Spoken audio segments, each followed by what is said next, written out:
Good morning, students. Today's topic is merging and searching. Okay, in the previous class, you have studied how to declare the array, how to create the array, how to store the elements, and how to calculate sum of each element and merging of two similar length array. But in this class, we will study how to merge two arrays if it has different length, and linear search also we will study in this class. Okay, children? So here you see on the screen, merge two dissimilar array. Okay, so what are the steps that you have to follow in this? Step 1, first you declare array. Two array you have to merge, so you declare two array, means you create two array. First array I have created with name A, and second array I have created with name B. Okay, now you see here in third array I have calculated length of both the arrays, because both the arrays element I have to store in third array. Then step 2, after declaring this, we will store the element in both the arrays. Storing of element has been taught in the previous class.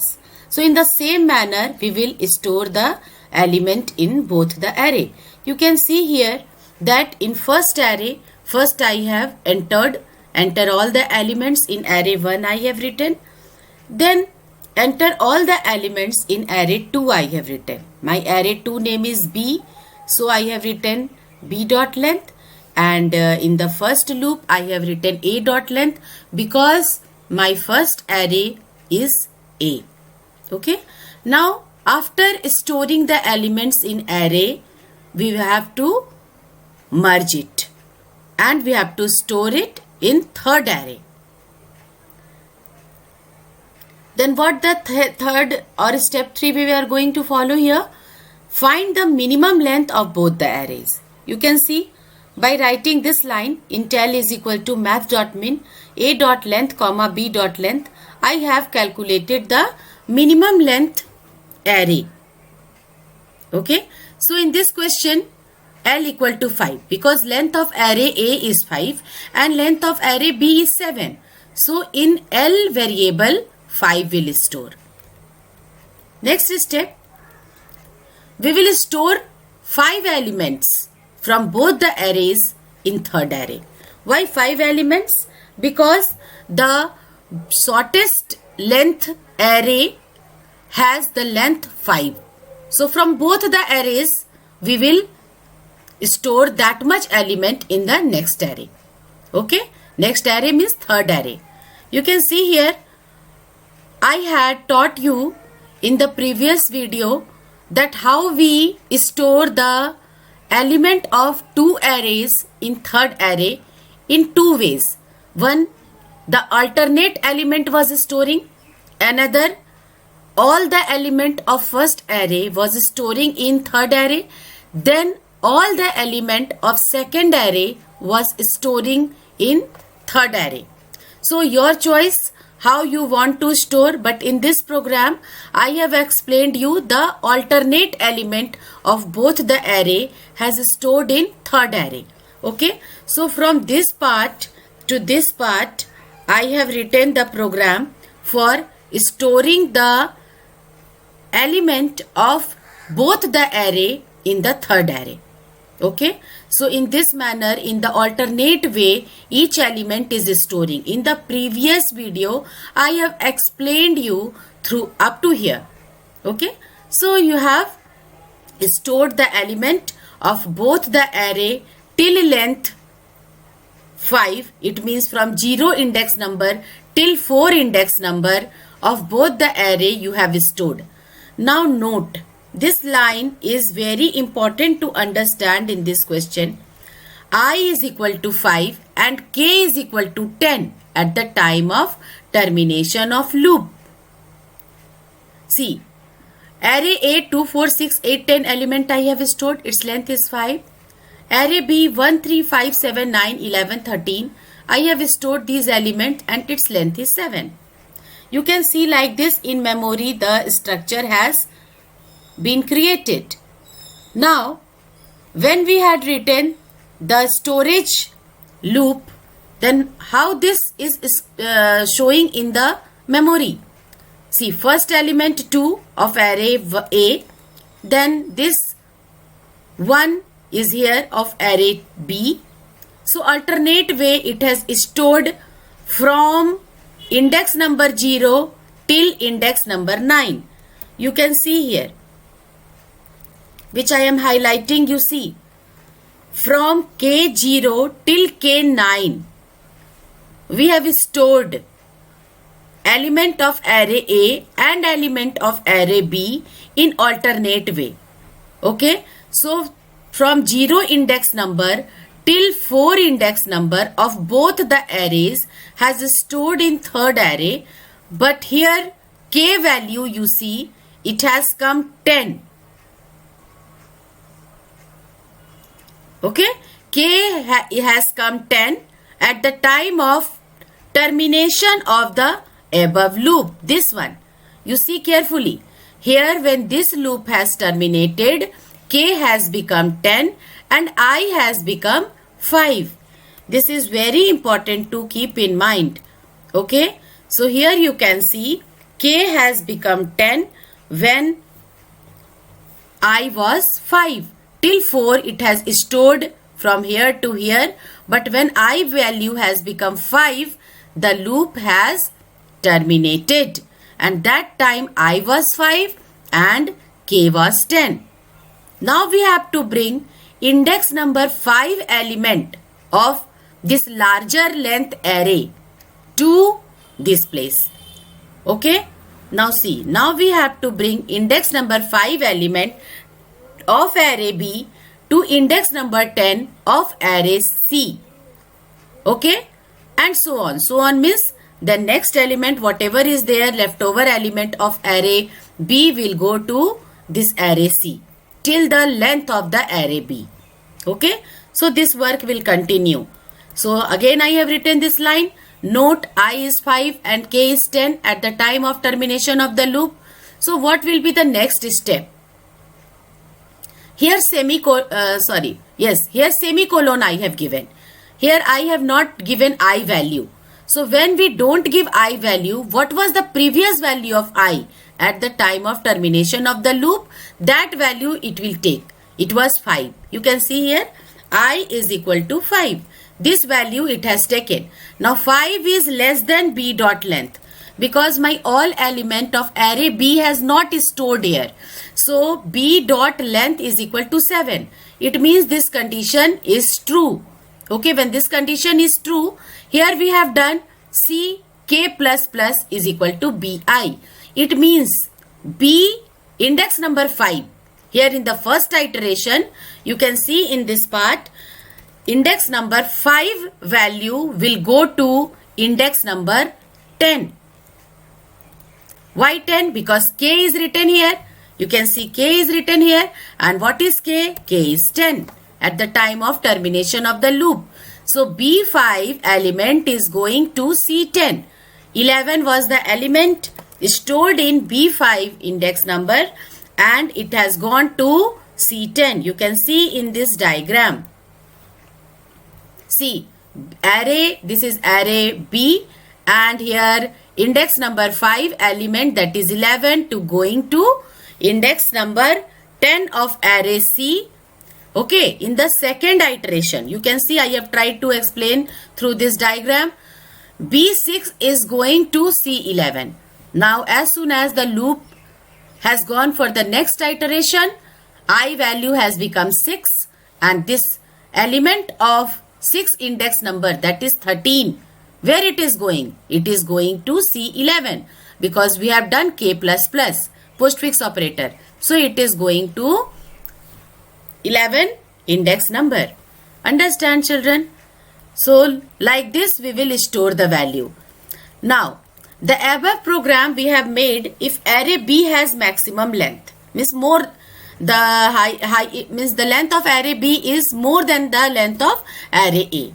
So we have done in this way. But suppose array A has maximum length, Then what? Okay, so what we will do? From step 1 to step 4, it will be same. It means we have to declare, we have to store the element in both the arrays. Then we have to find the minimum length of both the arrays. And then we have to store both the elements, both the arrays elements in the third array. Okay. And what we have to do now, we have leftover element of array A to store. Okay. So in this case, what we will do, we will write this two line. Okay, this two line. Here in place of B dot length, we will write A dot length. What we will write? A dot length. Okay, children. So we have to write A dot length. If user is entering the bigger length of array A, then also this program will work. And if the user is entering B length greater, the length will be more than the first array, then also this program will work. Let us see the program. You can see, children, here I have created two array. Here length of first array is smaller than the length of second array, and which I have explained in you in example. And here I have added, then here with this line you can see here, children, enter all the elements in array 1, and you know how to enter the element. Then second array also I have entered the element. Okay, so here you can see in this line I have entered the element. Okay, now using this line, same thing I have explained you. I have calculated the minimum length among both the array. After that, what I have done, I have taken these 4 lines in earlier program also, and in the same video also in example I have shown you that how we will store both the array element in the third array. Okay, after that this line I have written. So this loop will work when we have more length of second array, that is B dot length. Okay, so this loop will execute. You can see here semicolon sign I have given because I value I want to take from here only, means here what was the value of I at the time of termination of this loop? It was 5. So here I will start from 5 only. Okay, and it will go till B dot length. But suppose any user is entering the A dot length has more element than the B dot length, then this loop will execute. Either of the loop will execute. Either this loop will execute or this loop will execute. If B has the higher length, this loop will execute. If A has the higher length, this loop will execute. Okay, you will do dry run also of this program as I have explained in the video, and then finally we will see the output. And you see here, because we want to see the element of third array, so the loop will execute till less than C dot length. Okay, now I am compiling this program and you will see the result of this program. Class compiled. You can see here, enter all the elements in array 1. I have entered 2, 4, 6, 8, 10 in the first array. Now I am going to enter the element in the second array. 9, 11, 13. According to my example, I have done it. Okay, you can see here the answer has come. You see 2. Alternate way, first it has come 2, 1, 4, 3, 6, 5, 8, 7, 10, 9. Now you can scroll it right side and you can see the leftover element, that was 11 and 13, has come here at last. Okay, like this we have. In this video you can see, children, in this screen what I have done, I have written A is equal to 5. Okay, now length of A is more than length of array B. After that, same manner I have stored the element, you can see, and then here minimum length, it means now B has minimum length, that was 3. So here till from 0 index number till 2 index number all the element will store. Now here what will happen with this loop? This loop will not execute in this case. Why? Because here I is less than B dot length, this condition will become false. Okay, in this case this will execute because A dot length is 5. Okay, but my I stopped at 2 only. So I have 2 more element in array A that I have to store in next this third array. Okay, so in this case what will happen? This loop will execute. In the earlier example, what was happening? This loop was executing. In earlier loop means where length of B was more than length of A. But in this example, I have taken A length 5 and B length 3. So here what will happen? This loop will execute. This only you have to understand. Now I am compiling it and I am running this program. You see this. Enter all the elements in array 1. 2, 4, 6, 8, 10. Here see length of array A is 5. Here I have entered 3 element. Length of array B is 135. Now see, in alternate way it has stored up to here. Then 8 and 10. This was the leftover element of array A that has stored at the last. Understood? I think you have understood this program. Okay, linear search, children. Next topic is linear search. It is a technique to search the element in the array sequentially. Suppose we have to search a number and that number is present in the array or not. For that we have to access each index number element, we have to compare. Then from 0 index number till the last index number we have to move sequentially. So its name is linear search. Okay, let us see the steps to be followed. Here first storing the element in the array. Here in this I have used like this. You can use BlueJ, you can use input method also, but I have used this assignment. Okay. Now next is take input from the user to search the element. You can see here I have taken simple input statement and which element I have to search I have stored in NS. Okay. Now let us proceed. Now with the help of loop, access each element and compare. You can see this program segment I have written here. So what we have to do here? We have to take one variable. I have taken boolean k is equal to false. Okay. When I will get the element, I will make it true. So what I have done in this? I is 0. Simple way I have taken this loop. And here I am comparing. If ns is equal to ai, you will understand this by this diagram properly. You can see here. Okay. You can see here what I have done. First index number I is equal to 0. So which element will be accessed? 2. Here if ns is equal to ai, ns is 6 because I am searching 6 is there in the array or not. But ai means a0, it is 2. Okay, it is 2. So here this condition has become false. So this condition has become false.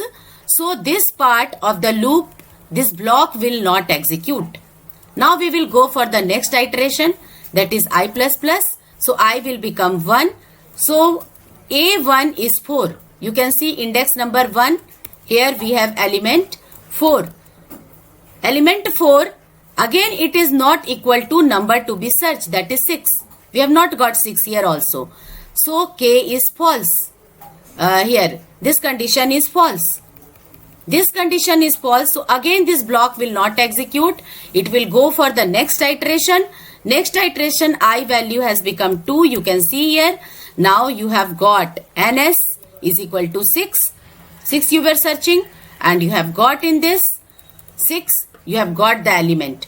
As soon as you have got the element, k is equal to true and break. You can see here k has become true when my I has become 2. So when it is true, we are breaking the loop.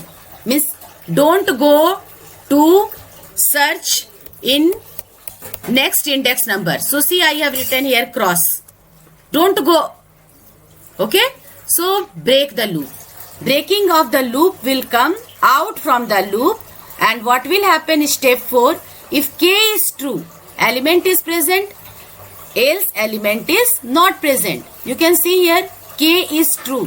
When k has become true? When the element was present. Okay. Earlier k was false, So what will happen? If element is present, k will become true. If element is not present till end, k will remain false only. Okay. So just after this we will see, we will write here if k is true, element is present, else element is not present. Let us see the program. Now you can see this program. Here I have written just like this element to be. Here I have written as I have explained you in the program. Here you can see here I have written enter the element to be searched. You can take a screenshot of this program. Enter the element to be searched. NS I have taken. Here you can see, and then boolean k is equal to false I have taken. I will make it true when I will get the element. I have taken the loop. Okay, then I have written if statement. Here if number is present in particular index number, k will become true and it will break the loop. And if k is true, element is present, else not present. Very simple program. Okay, you can take a screenshot of this. No problem. Now I am compiling this. You can see enter the element to be searched. I was searching 6. So I will write here 6. Element is present. Okay. Enter the element to be searched. Now I am writing 7. Okay. 7. Element is not present because in my array 7 was not present. So it has shown element is not present. So children, this was all about that linear search. I think you have understood all how to declare the array, how to create the array, how to store the element in the array using BlueJ technique, using assignment technique, and then using input statement we have done. Then how to calculate sum of element, calculation of sum of element we have done. Just like that, average also you can calculate. Okay, you will do at home how to calculate average of 5 subject marks. And one more question you will practice at home. You will create 5 arrays, one for storing 5 names, another for storing roll number, and another for storing 3 subject marks, and one array you will create for total of 3 subject, and one array you will create to calculate average or percentage of all the subject. It means how many array you will create? One for name, another for roll, then 3 for marks, and one for total, then your choice, either average or percentage. It means 7 arrays you will create, and you will practice at home how you have created 7 arrays. That should come in the output screen, in one screen only. Okay, so whatever doubt will be there, students, in your virtual class, your respective teacher will re-explain these all programs. They will try to understand your doubts, and we all will try to solve your doubts, problems. Okay children, so you just go do dry run at home, run the program in your computer, and be ready with your all doubts, and your doubts will be cleared in virtual class children. Thank you so much children. I hope you have enjoyed this class. Okay children.